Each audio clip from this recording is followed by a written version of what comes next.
mpaka nga bannabyabufuzi abali ku ludda oluvuganya gavumenti balekeddeawo okubeera bannakyemalira tewajja kubeerawo ssuubi lya nkyukakyuka mu bukulembeze bw'eggwanga oba okusiguukulula gavumenti eri mu buyinza. Okusinziira ku Michael Sinda Orach ng'ono ye mwogezi w'ekibiina kya Uganda People's Congress, ekimu ku bibiina ebiri ku ludda oluvuganya gavumenti, bannabyabufuzi abali ku ludda oluvuganya gavumenti basusse okubeera bannakyemalira nga kino kye kiviirako n'ebibiina byabwe obutakola mulamwa mu by'obufuzi by'eggwanga. UPC ewadde ekyokulabirako ekya Dr. Olaro Tunu gwegamba eyatunda ekibiina kya UPC mu mukago gwa TDA ekyatabulatabula ekibiina ne kireetawo n'enjawukana mu bantu ssekinnoomu. Ku message yaffe ya New Year olwaleero tukubiriza abali ku politics bonna bannaffe aba FDC aba DP bwe tunatuulanga ku meeza ne buli omuntu yenna gye twagala twewale okulabika nti tetuwagaliza abantu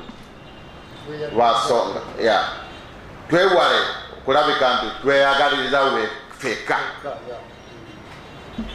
era singa tunakola ekyo ne Katonda anatusonyiwa era ekigambo kya opposition kinaafuna mini. UPC wabula eri mu ntegeka za kuteekawo nteeseganya wakati w'abakulembeze b'ekibiina n'abo abaali beeyawudde basobole okuddamu okuzimbira ekibiina ku nnono zaakyo enkadde. Osinda asomoozezza bannabibiina ebirala ebiri ku ludda oluvuganya banywerere ku nsonga y'enteeseganya balekerawo okwenyigira mu ndagaano ez'okweyagaliza ng'abantu. Era okutuula ne kukaanya si bunafu.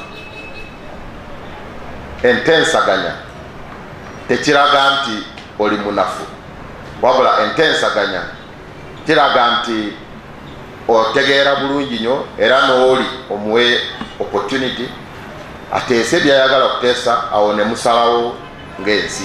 Ebibiina by'obufuzi ebisinga mu ggwanga nga n'ekyo ekiri mu bufuzi tokitalizza birina okusoomoozebwa munda mu byo okw'obutakkaanya ng'ensonga esinga kwekuusa ku ndagaano abakulembeze b'ebibiina bino ze bayingiramu nga tebasoose kukkiriziganya na bannabibiina abalala. Madri Nabukeera, KTV, Amalindirire.